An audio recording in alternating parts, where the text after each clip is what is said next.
Okay, lagyan natin to ng tabbing wire gamit ang spot weld na ating bagong bili mga master. Okay, 13 series yung natin bubuuin, 5 parallel at 48 volts 13Ah e-bike battery. Ayan. So ito yung naidagdag natin na battery mga master. Okay mga master, ilagay muna natin tong battery holder nya na pang 18650. Pagkatapos pukpukin natin para lumubog siya. Ayan, ganyan lang mga master. So ngayon natin masusubukan kung maganda ba itong gamitin itong nabili kong spot weld. At syempre maggupit muna tayo ng mga tabbing wire at sukatin natin. Ayan. So sukatan natin mga master mga tabbing wire at susunod natin na gagawin ay maglagay muna tayo dito ng fiberglass tape. Ayan, dito sa mga battery para mayroon siyang sapin.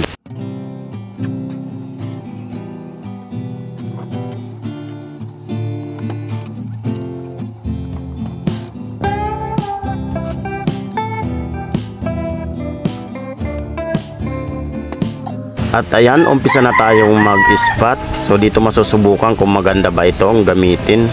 Mukha naman siyang maganda mga master. Napaka solid din. At malakas siya basta full charge.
At sa wakas mga master, nalagyan na natin ng tabbing wire. Mukha namang malakas yung ating spot weld. Ito po yung ating negative at ito po yung kanyang positive. Ayan.